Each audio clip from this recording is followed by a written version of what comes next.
할렐루야. 네. 오늘 우리는 이렇게 다시 주님이 주시는 말씀 앞에 서게 되어집니다. 우리 하나님은 어디에나 계시는 줄 여러분 믿으시길 바랍니다. 내가 혹여 길을 잃을 때에도 여전히 나와 함께 하시는 그 아버지 하나님을 찬양합니다. 오늘도 내 안에 계셔서 내게 힘을 주시는 그 아버지 하나님을 찬양합니다.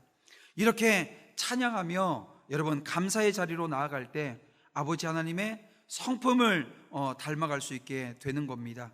그 성품을 닮아서 모든 상황을 즐겁게 받아들일 수 있는 그런 은혜의 시간, 은혜의 종들의 삶이 되어지기를 주님의 이름으로 축원합니다. 여러분, 오늘은 예수님이 가르치시는 믿음 학개론 7번째 시간인데요, 함께 우리가 봉독한 말씀으로 믿음의 세계로라고 하는 제목으로 하나님의 은혜가 오늘 이 시간에도 오늘 우리 모든 믿음의 자녀들 가운데 흘러넘쳐 정말 충만한 은혜로 함께하는 시간 되어지기를 축원합니다. 여러분, 오직 믿음으로 구원을 받는다는 것은 영원히 변하지 않는 진리입니다. 오직 믿음으로 오늘 우리가 구원받는다는 거예요. 예수 그리스도를 믿음으로 우리는 하나님의 나라에 들어갈 수 있습니다. 하나님의 나라의 백성으로 살아나가는 삶의 원리도 여러분 오직 믿음입니다. 그러면 이 참된 믿음, 이 믿음이 오늘 우리에게 있는가 없는가, 내가 참된 믿음을 소유하고 있는가라고 하는 것은 어떻게 증거되어집니까? 여러분, 그것은 순종으로 증명되어진다라고 하는 것입니다. 여러분, 그렇게 믿고 순종하는 사람은 하나님께서 쓰셔요. 하나님께서 사용하십니다. 하나님께서 들어서 그가 주의 일을 감당할 수 있도록 때로는 직분을 주시고 사명의 자리를 주시고, 하나님이 오늘 우리를 쓰심으로 말미암아 영혼을 구원하는 놀라운 은혜의 역사가 오늘 우리의 삶 가운데 나타나게 되어진다는 것입니다. 여러분, 예수님이 안식일에 이 고향의 회당에서 말씀을 가르치셨는데요, 많은 사람들이 듣고 그 가르침이 어디서 온 것이냐고 놀라워합니다. 예수님이 고향에서 전하신 이 말씀이나 행하신 기적은요, 다른 지역에서 하셨던 그런 사역과 다름이 하나도 없었습니다. 차이가 없었다는 거예요. 그러나 고향 사람들은 예수님의 그 말씀의 내용이나 그 예수님이 행하시는 그 기적의 내용보다 예수님이 그것을 어떻게 얻게 되었는지, 그분이 어떻게 그 능력을 소유하게 되었는지 여기에 관심이 더 있었다는 것입니다. 만약 예수님이 아니라 만약에 예루살렘에서 온 유명한 선지자였다고 한다면, 유명한 선생이었다고 한다면 여러분, 그들이 믿었을지도 모르겠습니다. 그러나 그들은 자신의 생각 속에 갇혀 있었기에 예수님을 믿지 않았습니다. 여러분, 회사에서 이 관리자가 부하 직원의 그 외모나 인상 등이 안 좋아 보일 때 나중에 인사평가 시에 반영하는 것을 가리켜서 혼효과라고 합니다. 그래서 이 혼효과라고 하는 것은 사물을 평가할 때 이 범하기 쉬운 오류인데요, 대상의 나쁜 점이 눈에 띄게 되어지면 그것을 그 대상의 전부로 인식하는 현상, 이것을 혼효과라고 이야기합니다. 그 반대되어지는 그런 개념이 뭐가 있을까요? 후광효과예요.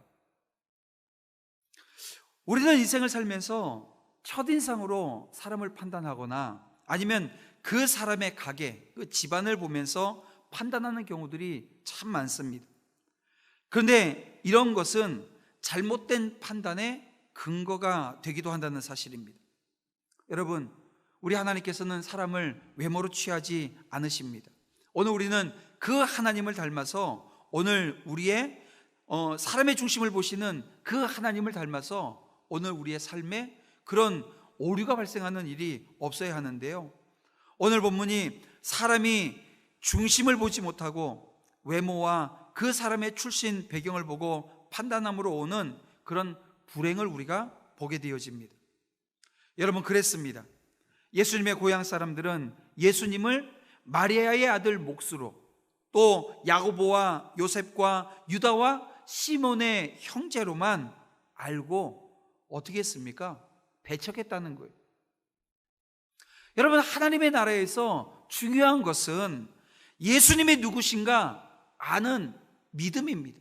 예수님이 누구신가, 예수님이 누구신가를 분명히 알고 믿는 믿음이 있어야 된다는 거예요. 예수님을 믿는 사람들에게 하나님의 아들이 인간으로 오셨다라고 하는 이 사실이 놀라운 감동이고, 여러분, 이것이 은혜입니다. 여러분, 오늘 저와 여러분은 예수 그리스도를 통해서 이 은혜를, 이 축복이 오늘 우리에게 임했음을 오늘 우리가 알고 있습니다. 그런데요, 믿지 않는 사람들에게 하나님이 인간의 모습으로 이 땅에 오셨다라고 하는 것은 어떤 의미일까요? 이것은 비상식입니다. 그들에게는 이 사실이 비과학입니다. 여러분, 상식적이지도 않고 과학적이지도 않고, 이 뭐냐면 합리와 논리가 떨어져 버린다는 거예요. 믿을까요? 믿지 않는다는 것입니다. 복음을 듣고 구원을 받는 것은 여러분 아무에게나 주어진 은혜가 아닌 것입니다. 오늘 본문을 통해서 우리는 믿음이란 그리스도를 단순히 인정하는 것이 아니라 기쁨으로 영접하는 것이라고 하는 것을, 그래서 다시 한번 깨닫게 되어지는 것입니다. 안식일이 되어서 회당에서 가르치시는 그 주님의 가르침을 듣고 난 후 나사렛 사람들이 보인 반응이 오늘 본문에 기록되어져 있는 2절 말씀입니다. 2절 말씀에 보니까 안식일이 되어 회당에서 가르치시니 많은 사람이 듣고 놀라 이르되 이 사람이 어디서 이런 것을 얻었느냐, 이 사람이 받은 지혜와 그 손으로 이루어지는 이런 권능이 어찌 됨이냐라고 말씀하고 있다는 것, 이야기하고 있다는 것입니다. 그들은 예수님을 보면서 놀라지 않을 수 없었습니다. 하지만 그들은 이렇게 직접 주님의 능력과 가르침을 눈으로 확인하고 놀랐음에도 불구하고, 여러분, 그들이 한 행동이 무엇입니까? 예수님을 영접하는 것이 아니라 예수님을 배척했다는 거예요. 우리는 이 사실을 통해서 진정한 신앙이 무엇인가 라고 하는 것을 생각해 보지 않을 수 없습니다. 여러분, 오늘날 이 세상에는 그리스도에 대한 진정한 믿음이 없으면서도 그 능력과 또 예수님이 가르치신 그 교훈의 탁월함에 대해서 입으로 인정하는 사람들이 적지 않습니다. 심지어 예수 그리스도를 메시아로 받아들이지 않는 유대인 가운데서도요, 그분의 능력과 그 교훈의 탁월성에 대해서 감탄하고 또 존경을 나타내는 사람들이 많다는 거예요. 그래서 그 유대인들, 예수님을 인정치 않고 믿지 않는 그 유대인들과 대화를 해보게 되어지면 어떤 얘기를 하냐면, 그래, 너희가 믿는 그 예수 훌륭한 선지자야, 이런 이야기를 합니다. 그분의 능력이 위대한 것이었고 가르침 역시 윤리적으로 뛰어나 자기가 보더라도 탁월하다라고 하는 것을 인정하더라는 것입니다. 다만 그들은 예수 그리스도를 메시아로, 진정한 메시아로 받아들일 수는 없다는 거예요. 여러분, 우리는 하나님 또는 그리스도에 대한 단순한 감탄이나 존경 혹은 두려움을 진정한 신앙과 혼동해서는 안 된다는 것입니다. 유대인들이 주님의 교훈을 듣고 그 권세와 능력, 이 교훈의 탁월성에 대해서 놀라고 감탄하면서도요, 결국 주님을 십자가에 못 박았던 그 사실을 여러분, 우리는 잊으면 안 되는 것입니다. 하나님이나 주님을 인정하면서도 얼마든지 여러분 불신앙이 될 수 있다는 겁니다. 그래서 우리가 알아야 될 건, 인정하는 것과 믿고 영접한다라고 하는 것은 엄격한 차이가 있는 거예요. 여러분, 복음서를 보면 심지어 귀신들조차도 그리스도를 향해서 어떤 고백을 합니까? 이 귀신들이 주님을 보고서 어떤 얘기를 해요? 하나님의 아들이라고 외치면서 그 앞에 무릎을 꿇습니다. 하지만 그렇다고 이 귀신들이 진정 그리스도를 하나님의 아들로 모셔 섬긴 것은 아니라는 거예요. 그러므로 성도 여러분, 우리는 민노라 하면서 단지 하나님과 그리스도를 인정하고 감탄하는 성도로 머물러서는 안 되는 것입니다. 그것은 주님을 십자가에 못 박았던 유대인들의 태도에 지나지 않아요. 우리는 적극적으로 마음의 문을 열고요, 우리의 중심에 하나님과 그리스도를 모시고 그분의 뜻대로 사는 그런 믿음의 신실한 주의 자녀들이 다 돼야 될 줄 믿습니다. 여러분, 이런 상황 가운데 예수님은 선지자가 고향에서 높임을 받지 못한다고 말씀하시고 소수의 병자만 고치셨습니다. 그리고 예수님은 이 고향 사람들이 믿지 않는 것, 이 고향 사람들이 예수님의 말씀과 사역을 보았음에도 불구하고 믿지 않는 그들의 모습을 보면서 이상하게 여기셨어요. 그리고 다른 마을을 두루 다니며 말씀을 가르치셨다고 오늘 본문은 증거하고 있습니다. 마땅히 믿어야 할 사람이 오히려 믿지 않는 모순이 계속되어지고 있습니다. 여러분, 그러면 어떻게 해야 합니까?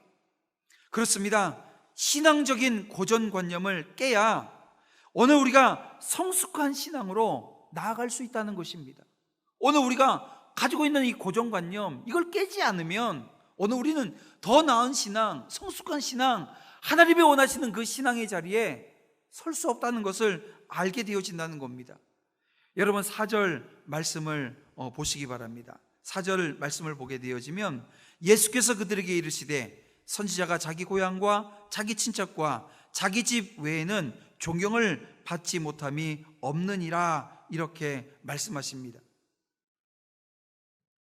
여러분, 이것은 예수님께서 그 당시 헬라 세계와 유대인들에게 이 보편적으로 알려져 있던 격언을 인용해서 고향 나사렛 사람들이 자신을 배척한 사실을 말씀하고 있는 것인데요, 그렇다면 왜 이러한 역설적인 상황이 발생되어진 것입니까? 다시 말하면 누구보다도 더 환영해야 되고 따뜻하게 대접해야 될 고향 사람들이 반대로 이 타향 사람들보다 더 주님에 대해서 배척한 이유가 어디에 있었냐는 거예요. 여러분, 서양 속담에 이런 속담이 있습니다. 친밀함은 경멸함을 낳는다. 친밀함은 경멸함을 낳는다는 거예요. 무슨 얘기일까요? 여러분, 가까워지면 가까워질수록 더욱 예의와 이 존경심이라고 하는 것은 없어지더라는 거예요. 그래서 우리 정치하는 사람들도 보게 되면 가장 가까운 사람들이 배신하는 모습들, 저버리는 모습들을 흔히 우리는 보지 않습니까? 여러분, 왜 그런 모습이 나타날까요? 그것은 사람들은 흔히 가깝게 지내면 그 사람을 잘 안다고 스스로 생각하고 자신이 이미 한정해 놓은 그 고정관념 속에서만 그를 바라보기 때문에 그래요. 여러분, 이 나사렛 사람들도 자기들이 누구보다도 예수님에 대해서 잘 알고 있다고 자부하고 있었다는 것입니다. 그들은 자신들의 섣부른 고정관념에 사로잡혀서 하나님의 아들 예수 그리스도의 진면목을 전혀 바라보지 못했던 것입니다. 그래서 3절 말씀이 그들이 가지고 있었던 고정관념인데요, 어떤 고정관념이었습니까? 이 사람이 마리아의 아들 목수가 아니냐, 야고보와 요셉과 유다와 시몬의 형제가 아니냐, 그 누이들이 우리와 함께 여기 있지 아니하냐 하고 예수를 배척한지라, 이렇게 말씀하고 있습니다. 자, 그러면 그건 2000년 전에 있었던 예수님을 향한 그 시선과 사고였고요, 그 고정관념이었고요. 지금 오늘 우리의 모습은 어떻습니까? 오늘날의 성도들 가운데도 마치 나사렛 사람들과 같이 이러한 잘못된 고정관념에 빠져서 말씀해 주시는 그 신선한 생명력을 여러분 상실해버린 사람들이 없는지요? 근데 여러분, 적지 않다는 것입니다. 여러분, 말씀 앞에서 오늘 우리가 취해야 될 태도는 경외함만 있으면 됩니다. 경외함으로 말씀 앞에 서야 된다는 것입니다. 설교도 마찬가지입니다. 사람의 음성으로 듣지 않고 하나님의 음성으로 들을 수 있어야 여러분 은혜가 되어지는 것입니다. 근데 여러분 어떤 생각들을 합니까? 설교는 설교고 하나님의 말씀은 말씀이지. 만약에 이렇게 분리를 하기 시작하면요, 여러분 이 예배에 거의 절반 이상이 설교인데요, 이 예배를 통해서 온전히 하나님께 영광 올려드리고 하나님을 예배하는 것은 불가능하게 되어집니다.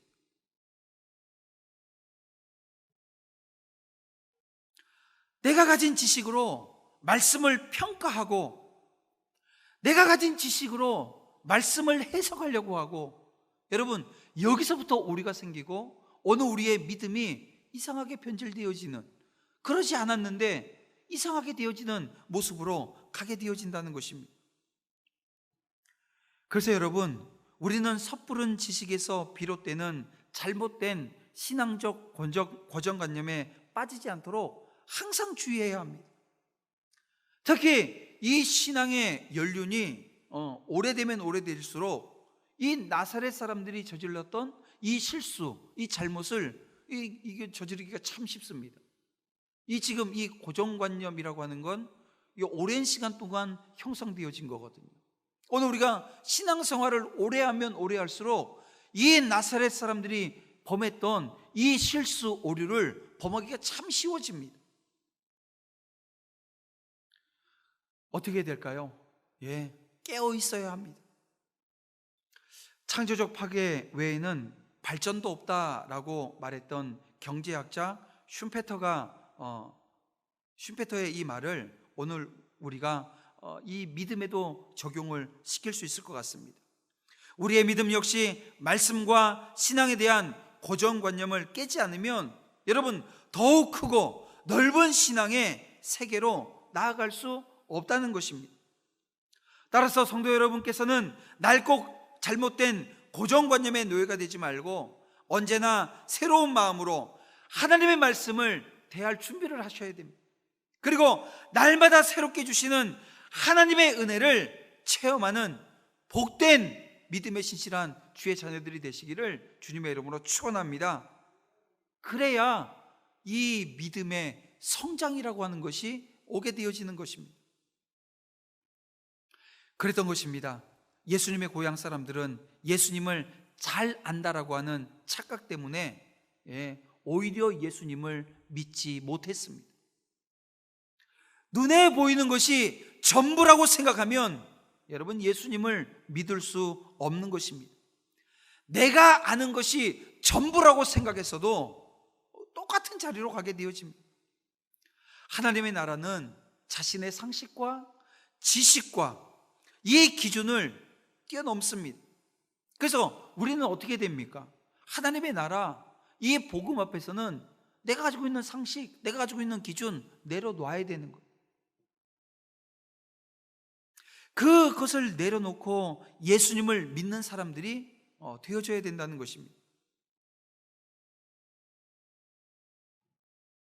그런가 하면 예수님을 배척했던 나사렛 사람들의 모습을 보고 예수님께서 보이신 반응이 오늘 6절 말씀인데요, 그들이 믿지 않음을 이상히 여기셨더라, 이렇게 기록하고 있습니다.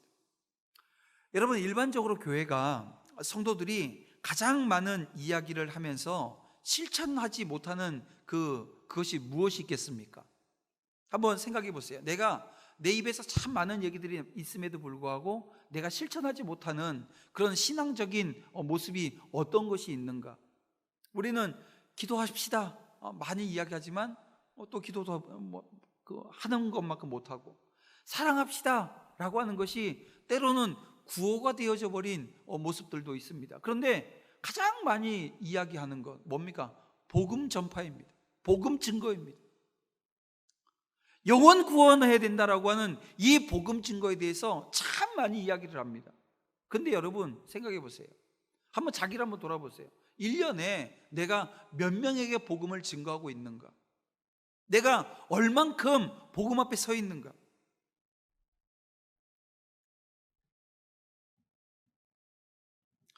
그러면 왜 그렇게 많이 이야기하면서도 실천되어지지 않는가 보게 되어지면요, 이 복음 증거하는 것을 상당히 부담스럽게 생각한다는 것입니다. 왜 부담스럽냐 하면 그 이유는 한 가지일 겁니다. 말씀에 대한 확신이 없기 때문에 그래요. 말씀에 대한 확신이 없기 때문에. 우리 교회도 전도지를 만들어서, 사실은 이 전도 방법은 거의 한국 교회에서 거의 없어지다시피 했던 전도 방법이죠. 이 전도지 만들어서 이 전도지를 나누어 주는 게 아니라 각 집집마다 이렇게 가서 가가호 방문해서 집 우편함에다가 꽂는 사역은 거의 없어졌던 사역인 것 같아요. 근데 우리 이런 전도지를 만들고 이 뒤에는 사역리, 사역리를 이렇게 해서 복음을 전합니다. 왜냐하면 저희가 말로 못하니까 혹여 이 전도지를 받고 읽게 되어지면, 오늘 우리가 이 영접 기도하는 그 과정까지 쭉 써 있는 이 사역리가 가장 효과적인 전도 방법일 것입니다. 그 내용을 보면요, 어렵지가 않습니다. 간단합니다. 하나님과 교제하던 인간이 죄로 말미암아 하나님과의 관계가 깨졌다는 거예요. 근데 인간 스스로는 이 죄의 문제를 해결할 수 없다는 것입니다. 그래서 이 땅에 인간으로 오신 그 예수 그리스도께서 나를 위해서 이 죄의 문제, 십자가의 상에서 해결해 주셨다는 거예요. 그리고 그 주님을, 나를 위해서 죽으신, 그리고 나를 위해서 부활하신 그 주님을 믿고 영접하면 이 죄의 문제를 해결하고 구원받는다. 그리고 영접 기도문이 있어서 영접 기도문을 읽고 영접하게 되어지고요. 그러면 가까운 건전한 교회, 건강한 교회를 찾아가십시오라고 하는 겁니다. 그게 지금 여기 있는 사역리거든요. 어떻습니까, 여러분? 이 사역리가 먼저 믿는 여러분들의 확신 있게 고백하고 확신 있는 고백이 되어져야 되고요. 이 확신 있는 고백이 되어질 때 오늘 우리는 복음 전하는 자리로 가게 되어진다는 것입니다. 그런데 하나님에 대한, 이 천국에 대한 존재가 오늘 우리 안에 흐려져 버리는 거예요. 이게 흐려져 버리게 되어지면, 이 흐려져 버린다는 것은 체험이 부족할 수도 있어요. 하나님을 아는 지식이 부족할 수도 있어요. 그렇게 되어지면 자신이 없어져요. 하나님에 대한 자신도 없어지고 천국에 대한 자신도 없어져 버립니다. 복음을 전하더라도 이내 이거 너나 믿어 하고 이 좀 조소 섞인 이야기를 하거나 때로는 조롱을 받기도 하고 때로는 핍박을 받기도 합니다. 그렇게 되어지면 이제 무서워지는 거예요. 왜냐하면 확신이 없는데 사람들이 이렇게 경계를 하고 배척하는 모습들을 경험하게 되어지면 더 나아가지 못한다는 것입니다. 그래서 더 이상 하지 못할 일이 전도가 되어져 버리더라는 거죠. 이 전도하는 것이 부끄러운 일이 되어져 버린다는 것입니다. 근데요, 오늘 본문에 오늘 우리 주님의 모습을 보십시오. 이렇게 주님이 전하는 복음, 그 가르침, 이것을 보고 배척하는 이 나사렛 사람들을 놓고 주님께서 부끄러워하시기는커녕 어떻게 하시고 계세요? 이상하게 여기셨다는 겁니다. 여러분, 사회주의 혁명을 위해서 일생을 투신했던 한 사회주의자가 어느 그리스도인을 향해서 이런 이야기를 했다는 것입니다. 우리는 인간이 만들어낸 그 사상을 가지고도 이렇게 확신이 있는데 왜 여러분들은 하나님의 진리를 전파하는데 그렇게 확신이 없습니까? 여러분, 복음을 전할 때 분명한 확신을 가지시길 바랍니다. 배척하는 것이요, 이상한 게 아니고요, 배척하는 게 당연한 것입니다. 그래서 담대하게 복음 증거하는 자리로 나아가는 오늘 우리가 되어줘야 될 것입니다.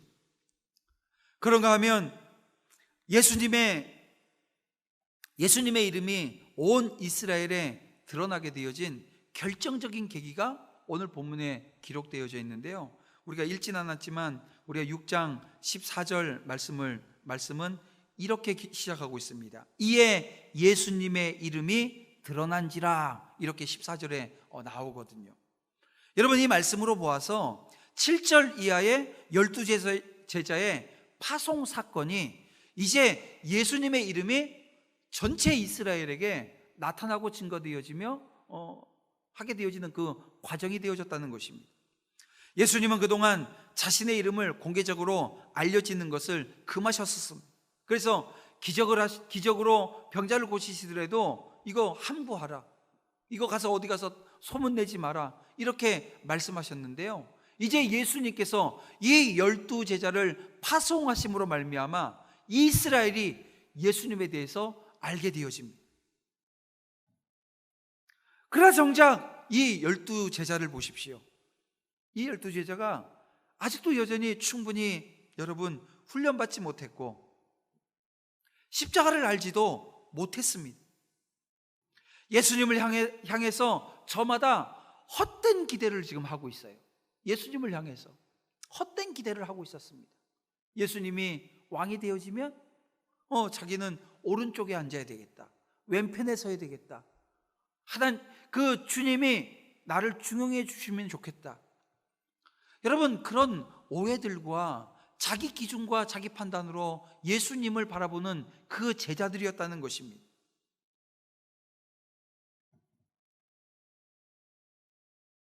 그러나 예수님은 그들에게 더러운 귀신을 내어 쫓을 수 있는 권능을 주셔요. 여러분, 이 장면을 한번 보십시오. 정작 믿어야 할 사람들은 믿지 않는 반면에 자격 없는 사람들은 어떻게 하고 있습니까? 지금 쓰임받고 있다는 것입니다. 자격이 없어요. 아니, 우리가 볼 때 이 12제자 자격이 없는 것 분명하지 않습니까? 그런데 예수님께서는 그 자격 없는 이 12제자를 쓰고 계시다는 겁니다. 사용하고 계시다는 겁니다.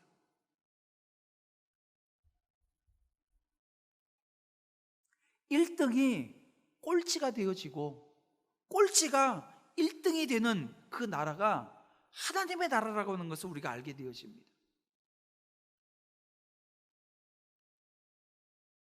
여러분, 우리가 하나님께 쓰임받기 위해서 오늘 우리가 반드시 갖추어야 될 재능 무엇이 있습니까? 여러분은 내가 쓰임받기 위해서 난 이것이 준비되어져 있고 나는 이런 재능이 있습니다, 여러분 내세울 게 뭐 있습니까? 만약에 있으면 그건 잘못되어진 겁니다. 그건 교만입니다. 내가 쓰임받기 위해서 여러분 준비되어질 이 재능이라고 하는 것은 없습니다. 여러분, 오직 예수 그리스도를 믿는 믿음만 있으면 됩니다. 근데요, 예수 그리스도를 믿는 믿음만 있게 되어지면요, 이 믿음이 확실하면, 은혜가 있으면, 말씀이 있으면, 이 믿음이 있으면 여러분들이 생각하는 그 재능이라고 하는 것 하나님께서 다 채워주셔요. 그리고 그것이 오늘 우리 눈에 보이게 되어집니다. 섬김이요 탁월해집니다. 헌신이요 탁월해집니다. 왜요?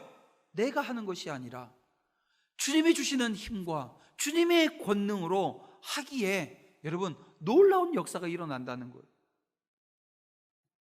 예수님은 제자들을 보내시면서 양식이나 배낭이나 전대의 돈이나 두벌 옷을 가지지 말고 누구의 집에 들어가든지 거기서 머물고 거절하는 집에는 발에 묻은 먼지를 떨어버리라고 명하십니다.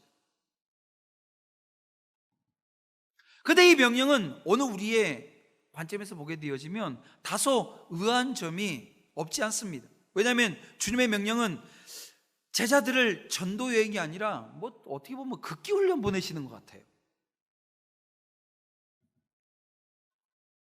여러분 생각해 보세요. 오늘 우리가 좀 전에 보여드렸던 이 전도지를 그냥 이렇게 전도지 만드는 건 인쇄해서 가면 되는데요, 이 전도지에다가 다른 이 전도 물품을 여기다 붙입니다. 이렇게 하나씩 붙여서 보냅니다. 가게 되어지는데, 저희가 그 토요일 날 전도할 때 거의 한 2,000장 정도를 이게 나가게 되어집니다. 2,000장 나가는, 놀라지도 않으시죠? 2,000장이 나가는데요, 2,000장을 여기다가 이게 찝는다고 생각해 보세요. 근데 우리 그 쓰레기 봉투 같은 경우는요, 이걸 접어야 돼요. 접어서 여기다 찍어야 되는 겁니다. 그래서 한 주 나갈 것들을 정리를 하는데, 이게 나가서 이게 뭐 2,000장은 한 20명 정도 나가서 하게 되면 금방 끝나는 사역이에요. 한 30-40분이면 끝나게 되어집니다. 근데 이 준비하는 과정은요, 한 3시간씩 걸려요. 근데 준비하는 손길이 뭐 많은 분들이 하는 것이 아니라 우리 안수집사회를 중심으로 권사님들이 이렇게 모여서 하시거든요. 준비가 있어야 되잖아요. 그래서 나가서 전도하잖아요. 우리가 선교 갈 때도 어떻게 합니까? 많은 준비들을 함께 되어집니다. 어떻게 해요?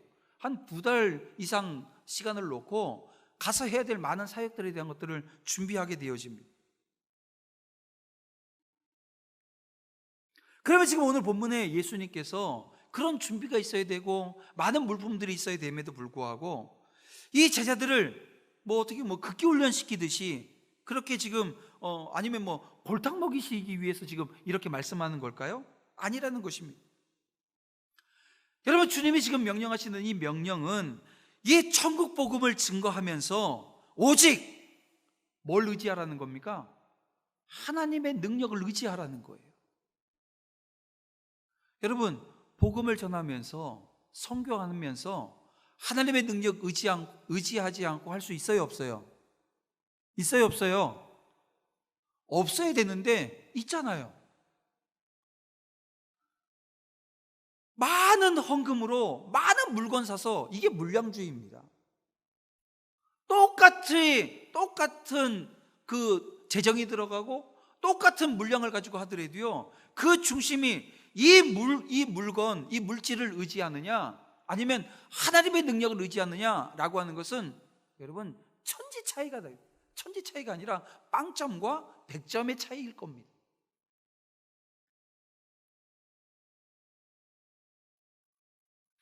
여러분, 무슨 말이냐면 주님께서 지금 이렇게 제자들에게 이렇게 나가게끔 하시는 것은, 전도와 선교라고 하는 것은 오직 하나님의 능력과 은혜로 되는 것이지 인간이 가지고 있었던 그 어떤 수단이나 재주로 되는 것이 아니라고 하는 것을 제자로 하여금 체험해서 깨우쳐 알게 하시기 위해서 지금 이 훈련의 장을 마련해 주시는 겁니다.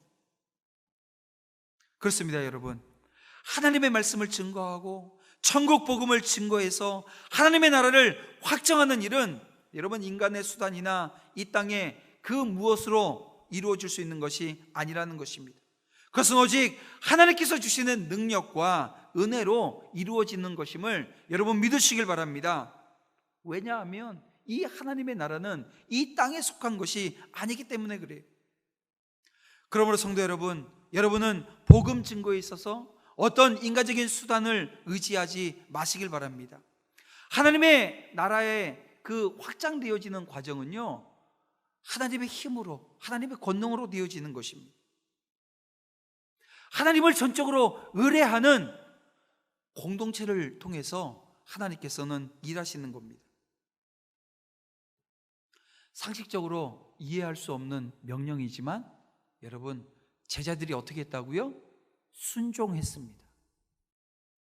여러분, 그렇게 믿음은 순종함으로 말미암아 성장하는 것을 보게 되어집니다. 그래서 보세요. 이렇게 제자들을 파송하시고 나서 그 제자들 중에 한 절반이 굶어 죽었죠? 전혀 그런 일은 발생하지 않았습니다. 굶어 죽거나 상하지 않고 무사히 다 돌아오게 되어집니다. 예수님을 믿지 않았다고 한다면 어떻게 됐을까요? 출발하면서 염려로 아마 출발조차 못했을 수도 있습니다. 믿음으로 나아갔을 때 하나님이 함께 하셔서 예수님이 하신 일을 그대로 이 제자들이 하게 된 것입니다. 사랑하는 성도 여러분, 말씀을 정리해 보겠습니다. 눈에 보이는 현실과 세상의 기준이라고 하는 것, 여러분 무시해도 될 만큼 그렇게 약한 것일까요? 저는 그렇게 생각하지 않습니다. 여러분, 눈에 보이는 현실 중요합니다. 세상의 기준이요? 여전히 중요하게 오늘 우리의 삶에 많은 자리를 차지하고 있습니다. 그러나 하나님 나라 백성은, 다시 말하면 저와 여러분들은 믿음으로 살아가야 되는 사람들입니다. 그리고 믿음으로 살아감으로써 현실과 상식의 한계를 뛰어넘는 그런 모습으로 우리는 살아나가게 되어질 것입니다. 믿음과 순종은 우리의 모든 삶 가운데 기적이 상식이 되어지게끔 하는 열쇠라고 하는 것을 여러분 믿으시길 바랍니다. 지금 주님이 이 열쇠를 오늘 우리에게 주시며 그 열쇠로 믿음의 세계로 들어오라고 오늘 우리를 초청하고 계셔요. 믿음을 주시는 분도 순종의 삶을 살게 하시는 분도 바로 우리의 구원자 되시는 예수 그리스도이십니다. 이제 겸손한 마음으로 말씀을 받고 그리스도를 사모하는 저와 여러분들이 다 되어지는 은혜 역사 있기를 주님의 이름으로 축원합니다. 우리 함께 기도드리겠습니다.